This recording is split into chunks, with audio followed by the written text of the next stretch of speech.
दिल्ली में महिला की गोली मारकर हत्या, पति पर आरोप, एएटीएस कांस्टेबल फरार, पुलिस तलाश में जुटी। जन्मदिन के दिन हुई शिक्षिका प्रियंका की हत्या।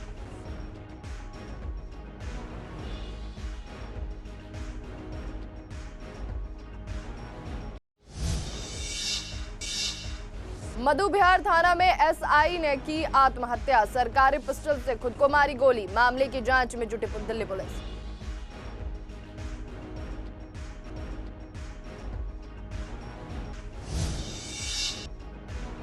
मयूर विहार में छेड़खानी का विरोध पड़ा भारी, पथराव और मारपीट से 15 लोग घायल, 10 वर्षीय बच्चा आईसीयू में, पुलिस जांच में जुटी।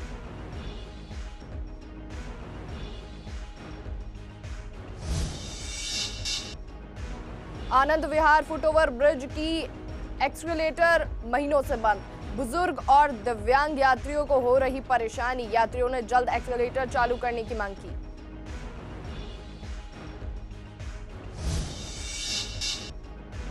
उमस बढ़ते ही अस्पताल में मरीजों की संख्या बढ़ी, डिहाइड्रेशन और पेट की बीमारियों ने बढ़ाई चिंता, डॉक्टर ने लोगों को सतर्क रहने की दी सलाह।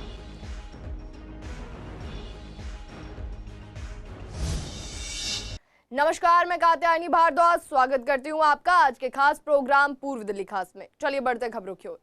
पूर्व दिल्ली के कल्याणपुर इलाके में एक महिला की गोली मारकर हत्या कर दी गई। जी हां, ये मामला सामने आया है और मृतका की पहचान प्रियंका के रूप में हुई है, जो एक निजी स्कूल में शिक्षिका थी और सोमवार सुबह लाल बहादुर शास्त्री अस्पताल के पास वो घायल हालत में मिली।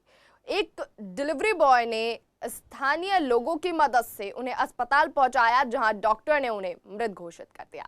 पुलिस जांच में सामने आया कि प्रियंका को 2 गोलियां मारी गई थी। शुरुआती जांच में हत्या आरोप उनके पति जो है मनीष भाटी पर लगे थे, जो दिल्ली पुलिस के एटीएस यूनिट में कांस्टेबल के पद पर तैनात हैं। घटना के बाद आरोपी फरार हो गया और उसकी तलाश जारी है। आपको बता दें कि परिजनों ने दहेज प्रताड़ना का आरोप लगाया है और बताया है कि कुछ दिन पहले महिला सेल में शिकायत भी दर्ज कराई थी और पुलिस सभी पहलू से मामले की जांच कर रही है।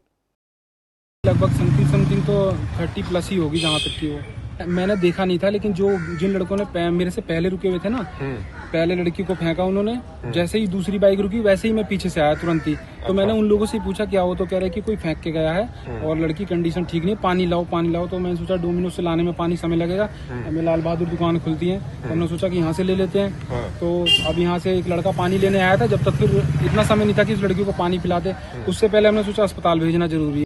फरवरी में दहेज के लिए परेशान करते रहते थे। कई बार बहुत हम ले आए थे लड़की को, फिर बहुत दिन तक यहाँ रही, फिर पंचायत आई, फिर लेके चले गए, अब नहीं हो गया था। उसके बाद भी पैसे के लिए परेशान करते रहे। आज सूचना हमारे को कोई गांव की रिश्तेदारी है, उसने फोन किया कि इस तरह जो इसने गोली मार दी इसको जो है, तो ये 90 नंबर पिलर के पास मारी है, यहाँ पर जो है ब्लड भी पड़ा हुआ है। घर से लेके आया 4 बजे निकाल के। पुलिस से बात हुई आपकी, पुलिस क्या बता रही है? इसके बारे में पढ़ा रही है वो तो कार्रवाई कर रही है पुलिस। पूर्व दिल्ली के मधु बिहार थाना में तैनात सब इंस्पेक्टर सोमेश मीना ने कथित तौर पर सरकारी पिस्टल से खुद को गोली मारकर आत्महत्या कर ली। जी हां, आपको बता दें कि घटना थाना की बैरक में हुआ और जहां गोली चलने की आवाज सुनते ही पुलिसकर्मी मौके पर पहुंचे। गंभीर रूप से घायल सोमेश की मौके पर ही मौत हो गई। सूचना मिलते ही जिला के वरिष्ठ पुलिस अधिकारी, जिनमें डीसीपी, जॉइंट सीपी भी शामिल हैं, घटनास्थल पर पहुंचे और जांच शुरू की। प्रारंभिक जांच के अनुसार सब इंस्पेक्टर सोमेश पिछले कुछ समय से मानसिक तनाव या डिप्रेशन में थे। आपको बता दें कि हालांकि आत्महत्या के पीछे की वास्तविक वजह अभी स्पष्ट नहीं हो पाई है। पुलिस ने शव को पोस्टमार्टम के लिए लाल बहादुर शास्त्री अस्पताल भेज दिया है और परिवार को घटना की सूचना दे दी गई है। फिलहाल पुलिस सभी पहलू से मामले की जांच कर रही है।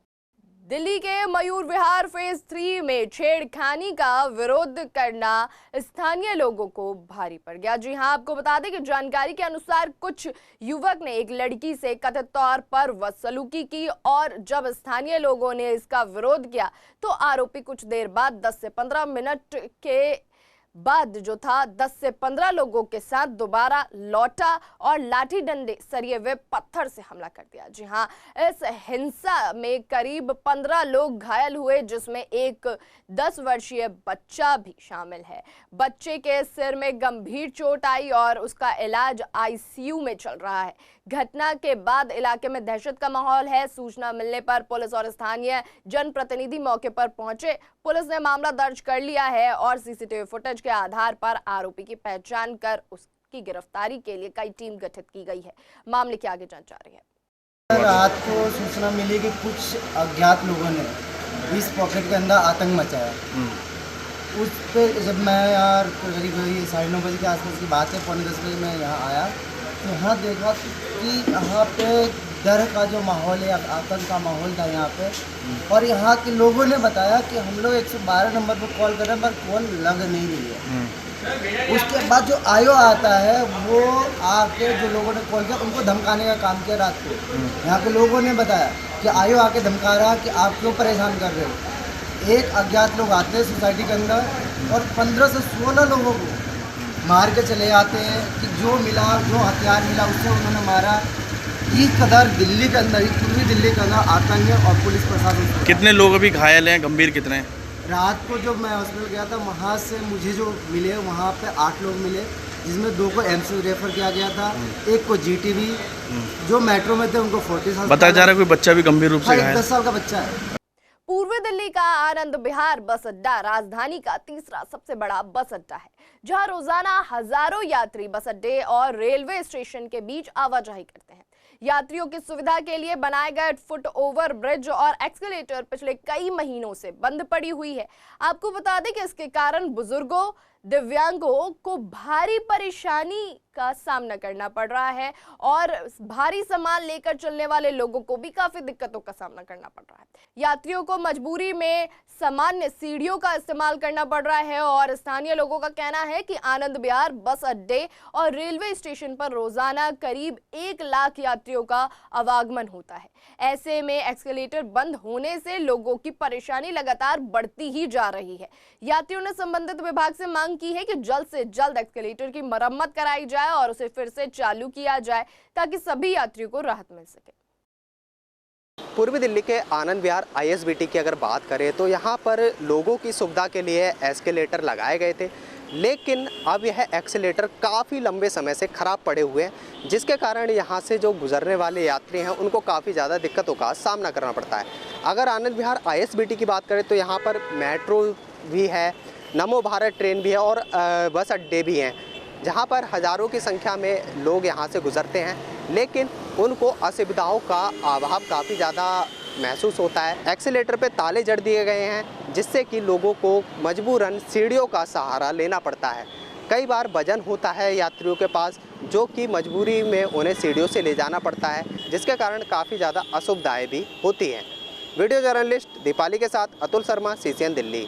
पूर्वी दिल्ली में बारिश के बाद एक बार फिर गर्मी और उमस बढ़ गई है। राजधानी में तापमान 35 से 40 डिग्री सेल्सियस के बीच रहने से लोगों को काफी परेशानी का सामना करना पड़ रहा है। जी हां, आपको बता दें कि बदलते मौसम का असर अब अस्पतालों में भी देखने को मिल रहा है। डॉक्टर के अनुसार डिहाइड्रेशन, उल्टी, लूज मोशन और पेट संबंधित समस्याओं के मरीज की संख्या लगातार बढ़ती ही जा रही है। खासकर बच्चों और बुजुर्गों को अधिक सावधानी बरतने की जरूरत है। डॉक्टर का कहना है कि तेज गर्मी और उमस में बिना जरूरत घर से बाहर ना निकलें। यदि बाहर जाना जरूरी है तो पर्याप्त मात्रा में पानी पिए, शरीर को हाइड्रेट रखें और हल्का व ताजा भोजन करें। साथ ही बाहर का बासी या अस्वच्छ भोजन खाने से बचें। समय पर सावधानी बरतकर मौसम से जुड़ी बीमारियों से बचा जा सकता है। पिछले हफ्ते जहां लगातार बारिश हुई उसके बाद मौसम सुहाना हुआ, लेकिन इस हफ्ते लगातार गर्मी बढ़ती जा रही है और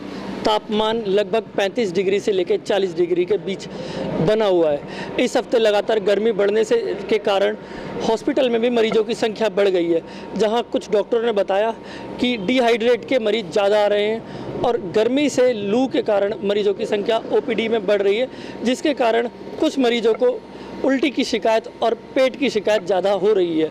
डॉक्टर्स का यह भी कहना था कि कि इस टाइम लोगों को यह देखना चाहिए कि कभी सर्दी और कभी गर्मी का मौसम हो रहा है, कभी बरसात हो जा रही है। हालांकि अभी पूरी तरीके से मानसून नहीं आया, उसके बाद कभी कभी बरसात हो रही है, जिससे मौसम में बदलाव आ रही है। बदलते मौसम के कारण लोगों की तबीयत खराब हो रही है। ऐसे में लोगों को घर से कम निकलना चाहिए और ख़ासकर अगर कोई ज़रूरी काम हो तो ही घर से निकले। और डॉक्टर ने यह भी सलाह दी कि पानी साथ में लेकर चले और पानी का ज़्यादा से ज़्यादा उपयोग करें ताकि लोगों को इस गर्मी से राहत मिल सके। कैमरामैन ललित के साथ एहरार चौधरी, CCN। शादरा विधानसभा क्षेत्र की अनाज मंडी छोटा बाजार में लंबे समय से सीवर ओवरफ्लो की समस्या बनी हुई है। स्थानीय लोगों का कहना है कि कई बार शिकायत के बावजूद अब तक इन समस्या का स्थायी समाधान नहीं किया गया। सीवर का गंदा पानी सड़क पर बहने से राहगीरों और दुकानदारों को रोजाना परेशानी का सामना करना पड़ रहा है।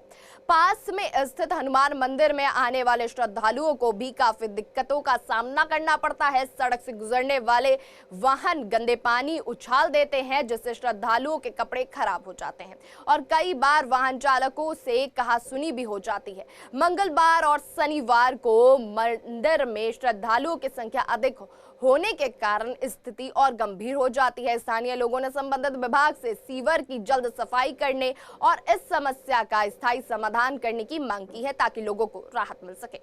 सीवर की प्रॉब्लम चल रही है, लीक हो रहा है, देख रहा हूँ पानी कैसे भरा हुआ है। कंप्लेंट करी थी आज भी यहाँ के लोगों ने, तो अभी तक तो कोई आया नहीं है। कभी कभार होता है, जैसे ट्यूसडे को बहुत भीड़ होती है यहाँ पे, जगह नहीं होती, तो कभी कभार हो जाता है कि ऐसा, वैसे कुछ नहीं है नॉर्मल। 15 दिन से ज़्यादा परेशानी हो रही है। करके भी गए थे तो जो भी 2 मिनट में हो गया चालू, और छीट वीट लग जाती है तो मतलब लाइए भी हो जाती है। समस्या काफ़ी है, सड़क टूटी भी पड़ी है, नाला काफ़ी देर से रुका हुआ है, नाले की सफाई भी नहीं होती। आते हैं सब लोग, देख देख कर चले जाते हैं, ज़रा बहुत फॉर्मेलिटी पूरी करी चले गए।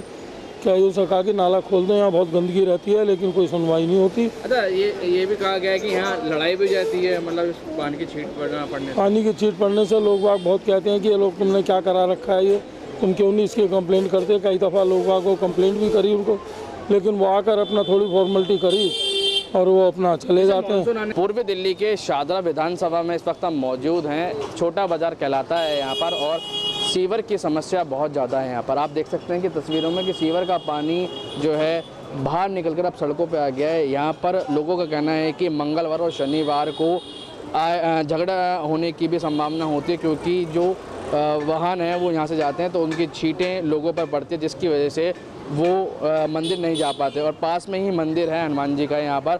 ऐसे में कई बार प्रशासन को इसके बारे में अवगत करवाया गया। 15 दिन से ज़्यादा का समय हो गया, 2 बार कंप्लेंट कर चुके हैं। आज भी लोगों ने बताया है कि कंप्लेंट करिए, यानी कि सोमवार के दिन भी कंप्लेंट करिए, लेकिन कोई भी अधिकारी यहाँ पर देखने नहीं आ रहा है। ऐसे में लोगों को काफ़ी दिक्कतों का सामना करना पड़ रहा है। लोगों का कहना है कि यहाँ पर सांस लेना भी बहुत मुश्किल हो रहा है। वीडियो जर्नलिस्ट नवीन के साथ मोहित शर्मा, CCN न्यूज़, दिल्ली। पूर्वी दिल्ली के जागृति इनक्लेव की मुख्य प्रवेश सड़क लंबे समय से बदहाल पड़ी है। जी हां, आपको बता दें कि सोसाइटी के मेन गेट पर बने बड़े बड़े गड्ढों के कारण राहगीरों और वाहन चालकों को रोजाना परेशानी का सामना करना पड़ रहा है। स्थानीय लोगों का कहना है कि सड़क की खराब हालत के चलते अक्सर जाम लग जाता है और दुर्घटनाओं का खतरा और बन जाता है। आपको बता दें कि ये सड़क जागृति इनक्लेव को विज्ञान लोक और आनंद विहार से जोड़ती है। आपको बता दें कि इस मार्ग पर मंदिर और स्कूल होने के कारण हर दिन बड़ी संख्या में लोग और विद्यार्थी का आवागमन होता रहता है। इसके अलावा सड़क किनारे बने नालों में भी लंबे समय से कचरा जमा है, जिससे बदबू और बीमारियों का खतरा बढ़ गया है। लोगों का कहना है कि कई बार शिकायत करने के बावजूद कोई भी स्थायी समाधान अभी तक नहीं निकाला गया। उन्होंने प्रशासन से जल्द सड़क की मरम्मत करने और नालों की नियमित सफाई करने की मांग की है। ये हो गया, इसको कम से कम 2 साल का ही हो गया, बन के फिर खराब हो गया। चवत्ती भी बारिश होती है, इसको ठीक होने का चांस नहीं होता इसका। और इसमें ये देखकर जागृति के अंदर तक जो मेन रोड है स्कूल के लिए तक परेशानी वाला काम होता है। बारिश से पानी भर जाता है, बहुत दिक्कत होती है। ये मेन रोड पर भी दिक्कत होती है और पब्लिक को भी दिक्कत होती है आने जाने के लिए। हाँ, गड्ढे भी है और ये हॉल है, गटर है जो पानी के लिए, उसके भी ढक्कन खुले होते हैं, उसमें भी दिक्कत होती है। बाई चांस कोई बच्चा ना गिर जाए, उसके लिए भी डर रहता है, उसके लिए भी। इसके लिए थोड़ा हाँ परेशानी वाला काम है। बहुत ज़्यादा परेशानी हो रही है, वो लोगों को दिक्कतें होती हैं, आने जाने में परेशानियां होती हैं। ये बनना चाहिए, रोड अच्छा बन जाएगा तो लोगों के लिए सुविधा हो जाएगी, अच्छा हो जाएगा, बढ़िया हो जाएगा। इसकी स्थिति कम से कम हो गया है, कम से कम 2-3 साल से ख़राब है, ये बिल्कुल ख़राब है। क्योंकि लोग जाते आते हैं तो बड़ी दिक्कत में जाते हैं। किसी की गाड़ी टूटती है तो किसी की कुछ टूट जाता है, एक्सीडेंट हो जाते हैं लोगों के, ये है। अब कॉलोनी वाले करते हैं, बोलते हैं, जाते हैं, कोई सुनता ही नहीं है लोगों की। पूर्वी दिल्ली के आनंद विहार स्थित जेजे कैंप में नाला ओवरफ्लो होने से स्थानीय लोगों को भारी परेशानी का सामना करना पड़ रहा है। नाले का गंदा पानी सड़कों और कई जगह तो घरों तक पहुंच जाता है, जिससे पूरे इलाके में गंदगी और बदबू फैल गई है। स्थानीय निवासियों का कहना है कि नालों और सीवर की नियमित सफाई नहीं होने के कारण ये समस्या लंबे समय से बनी हुई है और थोड़ी सी बारिश या सीवर में जमा होने से इसकी हालात और खराब हो जाते हैं। आपको बता दें कि लोगों का कहना है कि कई बार शिकायत करने के बावजूद अब तक कोई भी स्थायी समाधान नहीं निकाला गया है। गंदे पानी के कारण मच्छरों का प्रकोप भी बढ़ गया है और डेंगू, मलेरिया जैसी बीमारियों का खतरा भी बना हुआ है। आपको बता दें कि स्थानीय लोगों ने प्रशासन से मांग की है कि जल्द नालों की सफाई कराकर इस समस्या का स्थायी समाधान किया जाए। ये आता 4-6 महीना तक परमानेंट रहती है। कितनी परेशानी आ रही है इसकी? इमा तो बहुत परेशानी, सुबेरे पैर धक् के निकल नहीं सकते भैया। घर भी गली भी खत्म है, बात तो दोनों है ना। कोई गाड़ी आवे साफ करे तो गाड़ी आ नहीं सकत, कोई सफाई करने नहीं आता है। कुछ भी नहीं आ सकत, अपने हाथ साफ करो। एक दफे और बहुत सारे जने आए, वहाँ तक गए, लौट के वापसी आ गए। मैंने क्यों जाओ, फिर उसी में हो करवाओ, कुछ व्यवस्था तो करवाओ हम लोगों की। हम तो ऐसे गंदे में पड़े हैं, कोई सुनते ही नहीं कुछ, क्या करें। पड़े रहते हैं, सुबह से तो खाली हाथ भी नहीं निकल पाते हैं, पूरा भर जाता है ये। कोई नहीं आता है, कोई नहीं आता है भैया। 2-3 साल पहले हम ही लोगों ने मिलके करा था सारा, यहाँ कोई नहीं झांकने आता। हाँ, तो अब बारिश में भी अब यही हाल रहेगा। ऐसी हो जाती है कि अब बारिश होगी तब देखना, बहुत ऊपर पानी आ जाता है। कुछ इधर से नहीं, बारिश होते तो इधर से नहीं निकल पाते। हाँ, तो बहुत कीड़े मकोड़े तो बहुत ज़्यादा आ जाते हैं। मेरे कमरे में भी चले जाते कीड़े मकोड़े, इतना उलझना पड़ता है कमरे में। हाँ, कोई सफाई करने नहीं आता? नहीं, कोई नहीं आता इधर के, तो कोई नहीं करता है सब। कोई ध्यान देता ही नहीं है हमारी गली में। हम कई बार तो हो के आ गए हैं, तो हर किसी के पास कोई ना कोई स्कूल हो ही जाता है। तो कैसा आप देख ही रहे, आपके सामने जो भी है। ये तो काफ़ी टाइम हो गया, काफ़ी टाइम से हो गया, तो कम से कम हो गया 5 साल से ऊपर ही हो गया, 5 साल से ऊपर ही हो गया। हाँ, कभी ठीक हो जाए। बीच में हम लोगों ने थोड़ा सा ठीक करा दिया था, लेकिन अब फिर से वही प्रॉब्लम शुरू हो गई। नहीं, वो देखो जी, आते हैं और देख के फिर चले जाते हैं, फिर कहते हैं कि करवा देंगे, फिर उसके बाद कोई नहीं, कोई समाधान हो नहीं पाया है। पूर्वी दिल्ली के कृष्णा नगर के ई ब्लॉक, आपको बता दें, इसमें SIR फॉर्म भरने के लिए लोगों को आ रही परेशानी को देखते हुए स्थानीय RWA ने एक सहायता सीवर का आयोजन किया है। जी हां, इस कैंप में BLO को बुलाकर लोगों के फॉर्म की जांच की गई और उन्हें सही तरीके से भरने में मदद की गई। आपको बता दें कि स्थानीय लोगों का कहना है कि कई बार 90% लोग फॉर्म भरते समय किसी न किसी तरह की गलती कर रहे हैं, जिससे उनके आवेदन रद्द होने का खतरा बना रहता है। इसी समस्या के समाधान के लिए RWA ने ये पहल किया है और साथ ही ताकि लोगों को सही जानकारी मिल सके और उनके फॉर्म बिना किसी गलती के जमा हो सके, इसलिए ये योजना की गई। साथ ही आपको बता दें कि कैंप में बड़ी संख्या में स्थानीय नागरिक पहुंच रहे हैं और BLO की मदद से अपने दस्तावेजों की जांच कराकर फॉर्म जमा किए जा रहे हैं। आपको बता दें कि RWA ने कहा है कि आगे भी जरूरत पड़ने पर ऐसे सहायता शिविर लगाए जाएंगे। कृष्णा नगर ई ब्लॉक में हमारा कैंप लगाया गया है, उसमें हम लोग फॉर्म जमा कराने आए हैं। जब फॉर्म BLO को दिया ऑफिसर को, तो उन्होंने बोला ये सारा कुछ गलत भरा गया है, तो अब गाइडेंस ही नहीं है, तो जैसा बोला गया वैसे हमने भर दिया है। कोई गाइडेंस नहीं दी गई है, कोई प्रोफॉर्मा नहीं दिया गया कि इस तरह से आपने भरना है, ऐसे करना है। कितने लोगों को दिक्कतें आ रही हैं? सभी को दिक्कतें आ रही हैं। जब मैं जितने 90% आई से 90% लोगों को दिक्कत है। वो बहुत प्रॉब्लम हो रही है जी, क्या करें, ऑल ऑफ सडन सब कुछ हुआ है जी। हमें खुद ही हैरानी हो रही थी कि ये इतना दिखने में तो बड़ा सिंपल है, लेकिन बहुत कॉम्प्लिकेटेड है। इन्फॉर्मेशन जो वो मांग रहे हैं वो उन्होंने ऐसी लैंग्वेज लिखी हुई है कि जो एक आम आदमी के समझ में आसानी से नहीं आती। आज हमने RWA के प्लेटफॉर्म पे ये कैंप या एक लोगों को इकट्ठा करा है, निवासियों को सुविधा मिले और BLO साहब को भी यहाँ दिक्कत ना हो, क्योंकि इससे पहले जो हम देख रहे थे कि लोग इन्फॉर्मेशन देने को तैयार नहीं थे, दरवाज़ा खोलने को तैयार नहीं थे। तो कोई दिक्कत नहीं, सब काम सिस्टमेटिक चल रहा है, अच्छे से चल रहा है। बीएलओ मैडम अपना आराम से काम कर रही हैं, कोई दिक्कत नहीं, बिल्कुल भी दिक्कत क्या होनी। जब घर बैठे काम हो रहा है दिक्कत क्या होनी, सब बहुत बढ़िया चल रहा है। हमारे बीएलओ ऑफिसर्स हैं ना, बहुत अच्छा काम कर रहे हैं और हर व्यक्ति को स्पेशल अटेंशन दे रहे हैं और खुद ही हर एक से फॉर्म फिल करवा रहे हैं। और सरकार का वैसे अच्छा प्रयास है, क्योंकि जो भी गलत प्रविष्टियाँ और गलत जो जिन्होंने डबल करवा रखे हैं या गलत बनवा रखे हैं, उनका नाम मतदाता सूची से हटने में जो असली मतदाता हैं वो अपने जो मतलब उनका मतदान का जो है अच्छे से प्रयोग कर पाएंगे। इसमें कोई बेसिक डिटेल है, ऊपर वाला हम फिर खुद आपके सामने फ़ोन से निकाल के